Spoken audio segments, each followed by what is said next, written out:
Assalamualaikum warahmatullahi wabarakatuh. Sebelumnya izin memperkenalkan diri, nama saya Nabila Talitasari dengan NIM 2410911220052. Pada kesempatan kali ini saya akan menjelaskan mengenai materi anatomi permukaan dengan dosen pengampu Dr. Abdullah Aski Liandri, Magister Kesehatan. Bismillahirrahmanirrahim. Di sini akan saya mulai dengan penjelasan bahwa dengan mempelajari anatomi permukaan ini kita akan mempelajari mengenai bagian-bagian tubuh yang nampak dari luar gitu.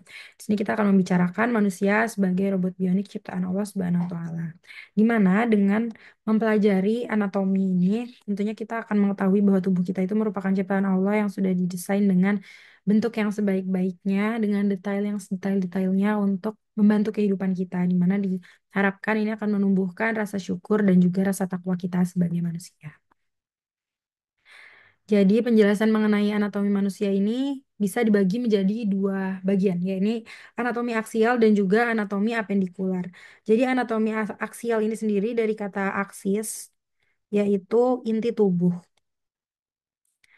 Nah, nah, anatomi aksial ini terdiri dari bagian kepala atau kaput, kemudian leher atau kolum. Nah, ini bisa ada kita lihat gambarnya. Jadi anatomi aksial itu terdiri dari bagian kepala atau kaput, kemudian ada bagian leher atau kolum, terus ada bagian rongga dada ya atau toraks, dan di sini ada juga abdomen atau perut dan pelvis atau panggul. Nah, mengapa dikatakan inti tubuh? Karena tanpa bagian anatomi aksial ini, manusia itu secara ilmu itu mustahil untuk bisa hidup gitu. Karena di bagian-bagian inilah organ-organ vital manusia itu berada. Misalnya pada kepala itu terdapat otak, kemudian di leher terdapat pembuluh darah yang sangat penting, dan juga pada bagian toraks itu terdapat eh, pulmo atau paru-paru dan juga jantung atau core. Lalu di bagian abdomen itu ada lambung, organ-organ pencernaan, dan juga ada hati atau hepar. Kemudian di pelvis sendiri itu merupakan tempat untuk organ-organ reproduksi kita. Nah, kemudian yang kedua ada juga anatomi apendikular. Kalau tadi anatomi aksial itu merupakan inti tubuh yang tanpanya secara ilmu manusia itu mustahil untuk hidup. Kalau anatomi apendikular itu artinya merupakan tambahan. Jadi manusia tanpa anatomi apendikular ini masih bisa hidup walaupun tidak bisa menjalankan hidupnya dengan normal gitu. Nah, anatomi apendikular itu apa aja sih? Jadi anatomi apendikular itu terdiri dari nih bagian tangan dan juga bagian kaki. Jadi eh, begitu kita pertama kali akan membahas mengenai anatomi aksial dulu. Jadi anatomi aksial akan saya mulai dari bagian atas ya, bagian kepala. Jadi ada regio capitis dan juga regio cervicalis. Regio capitis ini sendiri merupakan bagian kepala dan juga regio cervicalis atau bagian leher. Nah, regio capitis dan juga regio cervicalis ini adalah area tubuh yang sangat kompleks secara anatomis karena regio capitis sendiri ini tersusun dari serangkaian kompartemen yang dibentuk oleh jaringan tulang dan jaringan lunak. Struktur-strukturnya itu terdiri atas kavitas krani, ada dua auris, dua orbita, dua kavitas nasi, dan juga satu kavitas oris. Sementara itu, regio cervicalis sendiri itu membentang dari regio capitis di atas sampai regio deltoida dan juga toraks di bawah. Nah, regio cervicalis ini memiliki empat kompartemen utama yang diselubungi oleh lapisan muskulofaskiale di luarnya. Nah, di sini kompartemen vertebralis itu berisi vertebrae cervicalis dan juga muskuli pembentuk postur tubuh yang terkait. Kemudian ada juga kompartemen visceralis yang berisi glandula penting, yaitu seperti contohnya glandula tiroida, glandula paratiroida, dan juga timus. Dan bagian-bagian traktus respiratorius dan digestivus, seperti laring dan faring yang lewat di antara regionis capitis dan juga cavitas thoracis. Nah, jadi yang akan pertama kali kita bahas pada bagian kepala ini adalah rambut. Nah, jadi rambut manusia ini kan nih di sini di gambar ini tentunya sangat mencolok ya di pada bagian paling atas gitu. Nah, pernah nggak sih kita tuh bertanya kenapa rambut manusia itu hanya tumbuh di bagian atas kepala saja, sementara misalkan pada hewan yang dikatakan DNA-nya itu paling mirip dengan manusia itu orangutan itu kan rambutnya tumbuh sampai di bagian wajah.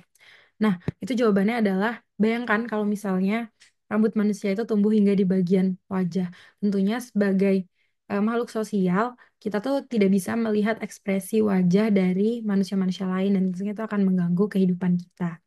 Kemudian, kemudian rambut sendiri itu juga eh, memiliki arah tumbuh yang tidak sembarangan gitu. Jadi kan ini di sini bisa dilihat nih.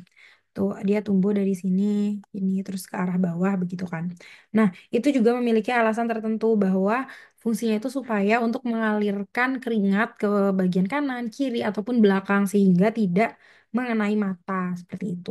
Jadi karena kalau keringatnya mengenai mata itu tentunya akan mengganggu aktivitas kita sebagai manusia dan juga tubuh rambut ini memiliki fungsi-fungsi diantaranya seperti melindungi kepala dari terik matahari dan juga menjadi identitas manusia. Jadi contohnya, nah kita antar teman kan biasanya bisa eh, kayak mengenali teman-teman itu dari rambutnya.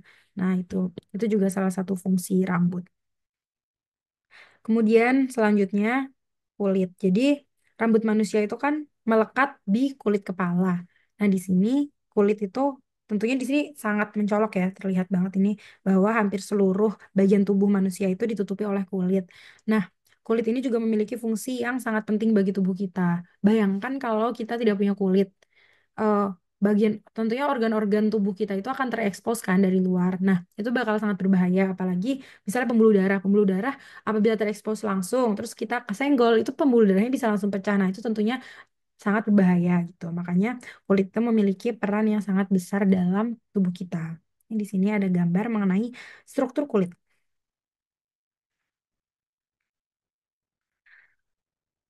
Jadi struktur kulit kita itu yang paling atas itu ada lapisan epidermis ya. Lapisan epidermis itu yang bisa kita lihat dari luar, ada lapisan kulit ini. Kemudian yang lapisan di bawahnya yaitu lapisan dermis. Nah, pada lapisan dermis ini terdapat banyak eh, bagian nih. Di sini ada persarafan, kemudian ada kelenjar minyak, ada kelenjar keringat, kemudian ada juga pembuluh darah. Dan di bawahnya ini adalah lapisan lemak atau lapisan hipodermis. Jadi lapisan lemak. Nah, kemudian di sini bisa dilihat juga gambarnya bahwa rambut itu tumbuh nah dari kulit ya. Jadi ini adalah folikel-folikel rambut yang tumbuh ini. Nah, kemudian kulit itu juga memiliki pori-pori. Jadi ibaratnya ruangan, kulit itu juga punya ventilasi uni pori-pori untuk mengeluarkan keringat ataupun minyak-minyak yang diproduksi.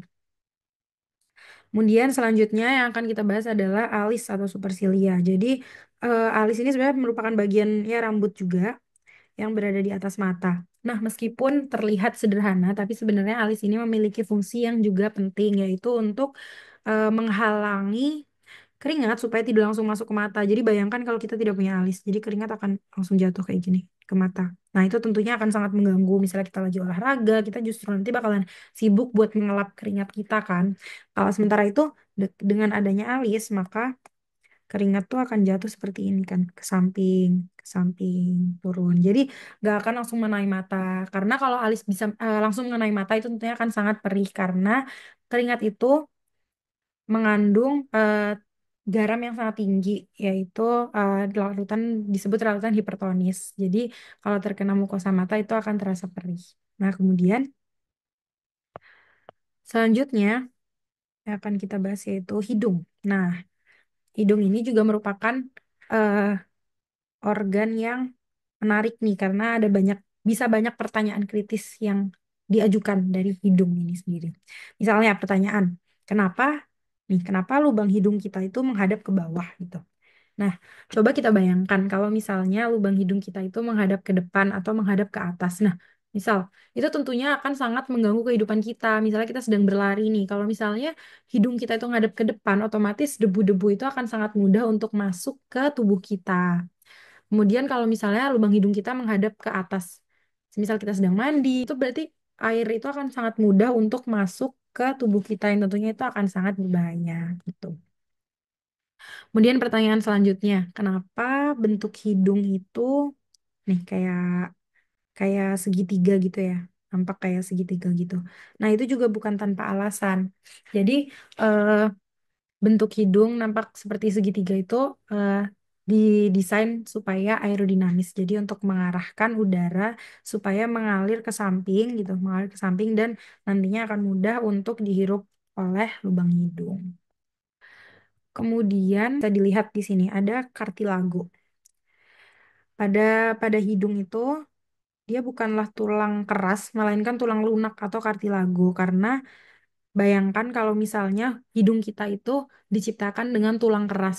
Misal kita sedang tidur, kita miring kanan, kiri. Nah, itu bakal besar banget potensi untuk patah dong tulangnya. Makanya Allah ciptakan hidung kita itu dengan tulang lunak. Selanjutnya kita akan membahas mengenai mata atau okulus, bagian mata. Nah, jadi mata sendiri itu menempati orbita atau rongga di tengkorak ya. Dimana kalau kita lihat dari permukaan, mata memiliki bagian-bagian seperti nih misalnya ada pupil. Pupil itu memiliki fungsi untuk mengatur jumlah cahaya yang masuk ke mata. Jadi eh, ketika ada banyak cahaya, secara otomatis pupil itu akan mengecil sehingga cahaya yang masuk tidak terlalu banyak. Sebaliknya, kalau cahaya redup atau kurang, pupil itu akan membesar sehingga cahaya yang masuk ke dalam mata itu semakin banyak. Kemudian ada juga iris. Jadi iris ini merupakan nih yang memberikan warna pada mata sesuai genetik kita. Nah, iris ini berfungsi untuk mengatur banyaknya cahaya yang diteruskan ke mata. Caranya itu dengan mengubah apertura dari pupil. Kemudian di sini juga ada sklera. Sklera ini dari bahasa Yunani yaitu skleros yang artinya keras. Jadi dia merupakan dinding putih pembungkus mata ini.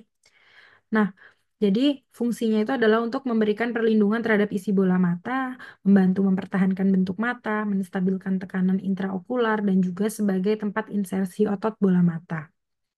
Kemudian di sini juga ada kelopak mata ya, palpebra superior, kelopak mata bagian atas. Kemudian ada juga palpebra inferior atau kelopak mata di bagian bawah. Dan juga, oh ya yang nggak kalah penting, di mata itu ada bagian kornea. Jadi kornea itu merupakan jaringan transparan yang terletak di lapisan terluar. Jadi merupakan organ refraksi yang bisa membelokkan sinar masuk ke dalam mata. Jadi kornea ini berfungsi sebagai tempat masuknya cahaya pertama kali sebelum cahaya itu bisa masuk ke sel-sel penerima di bagian dalam mata.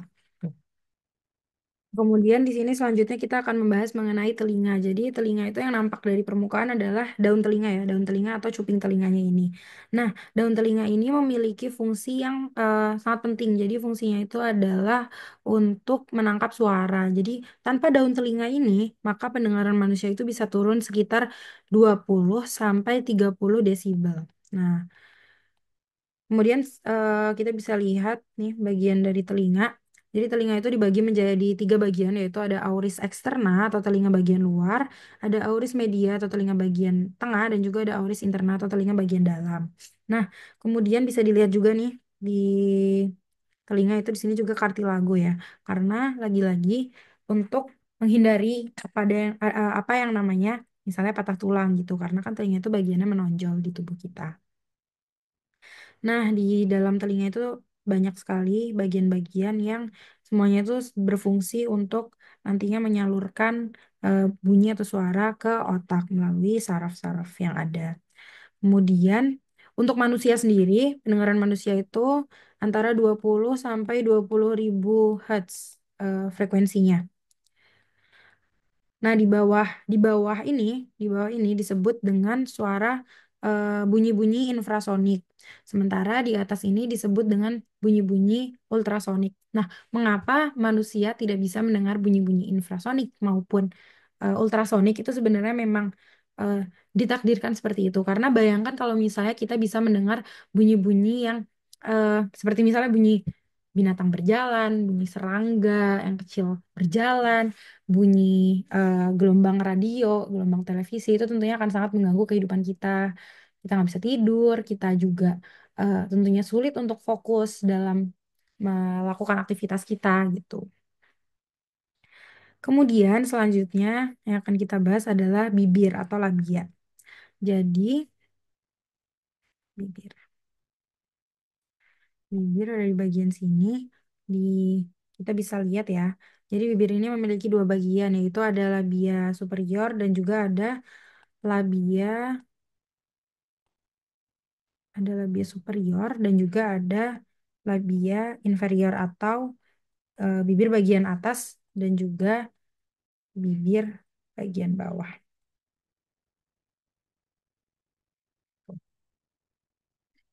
Kemudian selanjutnya kita akan masuk ke regio cervicalis atau leher. Jadi regio cervicalis ini sendiri di bagian leher ini terdapat banyak sekali pembuluh darah yang penting ya. Jadi di leher ini terdapat arteri-arteri di sebelah kiri dan kanan tulang vertebrae. Jadi ini adalah tulang vertebrae. Di sini bisa dilihat ada banyak sekali pembuluh darah. Kemudian ada juga glandula tiroida. Nah, selanjutnya dada atau toraks. Jadi bagian kavitas torak ini merupakan ruangan berbentuk silinder tak beraturan yang eh, terdiri dari dinding, kemudian ada dua kavitas pleuralis, ada pulmo dan juga ada mediastinum. Nah, kavitas torak ini fungsinya untuk mewadahi dan juga melindungi kor atau jantung, kemudian melindungi pulmo dan juga pembuluh darah besar. Selain itu juga toraks ini bertindak sebagai saluran untuk struktur-struktur yang lewat antara region cervicalis dan juga abdomen. Nah, toraks ini karena di dalamnya terdapat paru-paru, makanya berperan sangat penting untuk kita bernafas dan juga berperan sebagai penyangga untuk ekstremitas superior atau alat gerak ke atas tangan kita. Tuh. Nah, jadi pada toraks itu terdapat region pectoralis, di mana region pectoralis itu terletak pada sisi luar dinding anterior toraks dan menambatkan ekstremitas superior ke trunkus. Region pectoralis ini terdiri dari kompartemen superficialis yang berisi kulit, fascia superficialis, dan payudara. Kemudian kompartemen profundus yang berisi muskuli dan struktur-struktur yang terkait. Ada gambar dari region pectoralis. Nah, jadi di sini nih, bisa kita lihat di gambar ini bahwa pada toraks itu terdapat bagian pulmo. Nah, pulmo ini ada pulmo atau paru-paru, di mana pulmo ini merupakan organ respirasi yang terletak di masing-masing sisi mediastinum, dikelilingi oleh kavitas pleuralis dexter dan sinister. Jadi, udara itu masuk dan meninggalkan pulmo melalui bronkus principalis yang merupakan cabang dari trakea. Jadi, trakea ada di sini. Nah, Eh, normalnya, seperti di gambar ini bisa kita lihat kalau pulmo dexter atau yang bagian kanan ini ukurannya lebih besar daripada pulmo sinister atau yang bagian kiri. Kenapa begitu? Karena eh, mediastinum medium yang berisi jantung itu lebih menonjol ke kiri dibandingkan ke kanan. Jadi ibaratnya kayak paru-paru yang kiri ini lebih terhimpit oleh jantung gitu. Nah, paru-paru sendiri memiliki bentuk separuh kerucut dengan basis, apeks, dua permukaan, dan tiga batas-batas. Jadi, basis sendiri itu berada di atas diafragma nih. Jadi, basis itu merupakan bagian bawah, berada di atas diafragma. Kemudian apeks itu berproyeksi di atas kosta 1 dan ke dalam pangkal leher nih. Jadi, kita lihat di sini apeks pulmonalis. Apeks pulmonalis itu berproyeksi di atas kosta 1. Ini kosta 1. Tuh. Nah, sini dia. Kemudian ada dua permukaan facies costalis yang terletak langsung berdekatan dengan koste dan spasium interkostal dinding kavitas toraks. Kemudian juga ada tiga batas margo inferior. Nah, jadi eh, ada margo anterior dan posterior yang memisahkan facies costalis dari permukaan medial.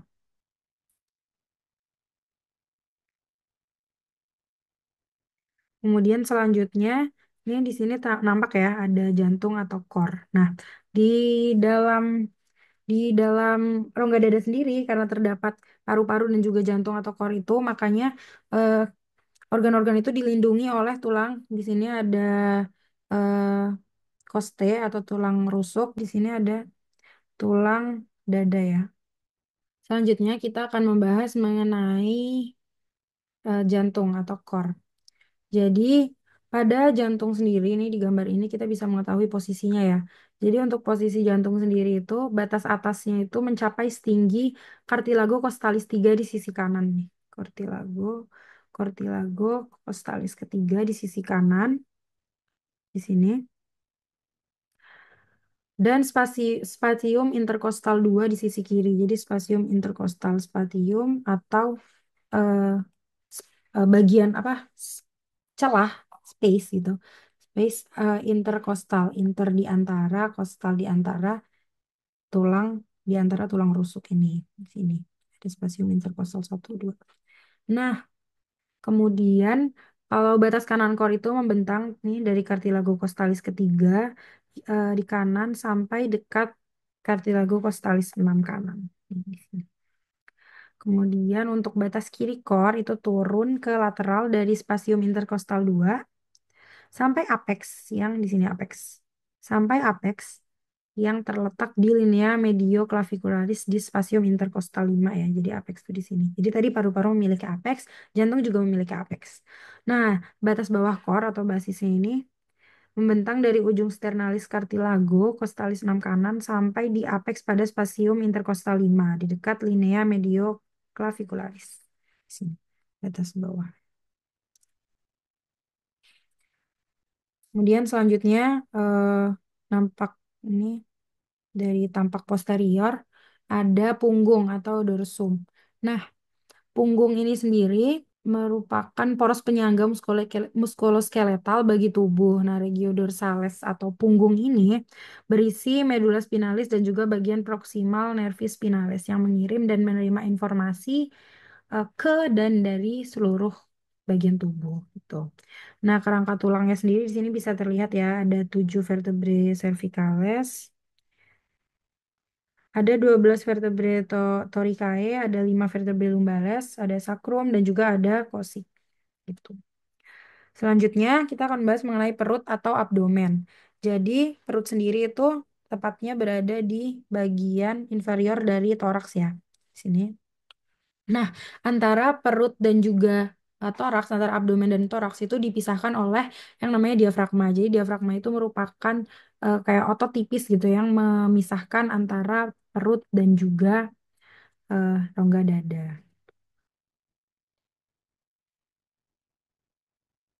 Nah, perut itu sendiri biasa dalam anatomi bisa dibagi menjadi ada dua pembagian. Yang pertama yaitu dibagi menjadi 4 kuadran. Jadi ada kuadran kanan atas, kuadran kiri atas, kuadran kanan bawah dan juga kuadran kiri bawah. Nah, ini bidang yang membaginya yang seperti sumbu Y itu namanya bidang medianus. Kemudian yang nampak kayak seperti sumbu X yang ini yaitu bidang trasumbilicalis. Kemudian ada juga pembagian regio perut itu menjadi 9 regio, yaitu di sini pertama ada regio hypochondrium dextra, ada regio lateralis dextra, ada regio inguinalis dextra. Nah, terus kemudian yang di bagian medial ini ada regio epigastrium, ada regio umbilicalis, dan ada regio pubicum. Nah, kemudian di bagian sinistranya ada regio hypochondrium sinistra, regio lateralis sinistra, dan juga regio inguinalis sinistra. Ini yang membagi itu ada 3 bidang, yaitu ada bidang subcostalis, ada bidang intertubercularis, dan juga ada bidang medioclavicularis. Nah, perut sendiri itu menyimpan banyak juga organ-organ yang sangat penting. Misalnya juga di sini ada organ pencernaan ya, seperti ada lambung bisa kita lihat, ada berbagai usus-usus juga. Dan juga ada di sini hepar atau hati. Nah, makanya kalau misalnya sebenarnya fungsi dari pembagian regio-regio ini adalah untuk mengelompokkan misalnya rasa nyeri itu berada di bagian mana. Nah, berarti itu berarti eh, terdapat gangguan fungsi organ di bagian situ. Misalnya kita merasakan nyeri di bagian kiri atas dari abdomen kita. Nah, berarti itu harus dicurigai apakah ada gangguan fungsi dari hepar atau hati kita. Nah, kemudian bisa dilihat ya di bawah di depan nih berwarna hijau ini ada yang namanya eh, empedu atau vesika biliaris. Nah, empedu ini fungsinya itu adalah untuk sebagai penampungan. Jadi kantung-kantung empedu ini fungsinya untuk menampung empedu yang dihasilkan oleh hati yang berfungsi untuk melarutkan lemak ke dalam air. Jadi pada dasarnya lemak yang kita konsumsi itu kan tidak bisa larut dalam air. Nah, dengan adanya empedu yang dihasilkan oleh hati ini, maka lemak itu bisa larut ke dalam air. Nah, kemudian kalau misalnya kita merasakan nyeri nih di bagian kanan atas dari abdomen kita itu berarti terdapat gangguan atau masalah di bagian lambung atau gaster gitu. Kemudian selanjutnya panggul atau pelvis. Nah, panggul sendiri ini menyimpan nih ya. Jadi panggul sendiri terdiri atas dua bagian, ada pelvis mayor dan juga ada pelvis minor. Nah, pelvis ini dari bagian perut itu tadi dibatasi oleh ada namanya pelvic inlet atau apa atau pintu masuk pelvis nih. Jadi batas antara batas bawah dari rongga perut atau abdomen itu merupakan batas atas dari pelvis itu sendiri. Di pelvis itu ada banyak sekali organ-organ reproduksi yang sangat penting. Nih pada gambar ini contohnya pada organ reproduksi pada laki-laki. Kemudian selanjutnya kita akan lanjut ke bagian anatomi apendikular. Jadi anatomi apendikular seperti yang sudah dijelaskan sebelumnya itu merupakan bagian tambahan ya. Yang pertama di sini akan saya bahas adalah bagian atas, bagian tangan gitu. Nah, pada bagian atas ini kan ada ini regio cervicalis, nih leher kita tadi. Kemudian masuk ke sini adalah bagian bahu.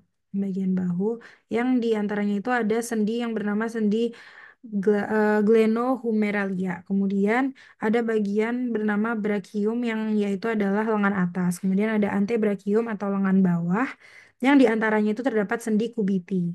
Dan juga ada manus, di mana manus ini merupakan telapak tangan kita ya, tangan. Jadi di antara lengan bawah dan juga tangan itu terdapat sendi radiokarpea. Nah, selanjutnya yang terakhir adalah bagian organ alat gerak bawah yaitu kaki. Nah, di mana pada kaki sendiri ini dibagi ini ada eh, sini ada regio femoralis itu adalah bagian paha. Kemudian di sini lutut, ada lutut sendi genus atau lutut di mana tulang lutut ini tempurung lutut ini biasa disebut patella. Kemudian ada juga regio cruralis yaitu tungkai, bagian tungkai dari tungkai kita.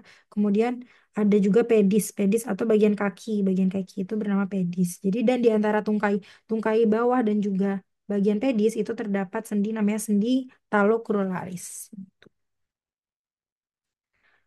Baiklah, penjelasan saya cukup sampai di sini. Semoga apa yang saya sampaikan bisa bermanfaat bagi yang menonton dan juga mohon maaf apabila banyak kesalahan dan kekurangan.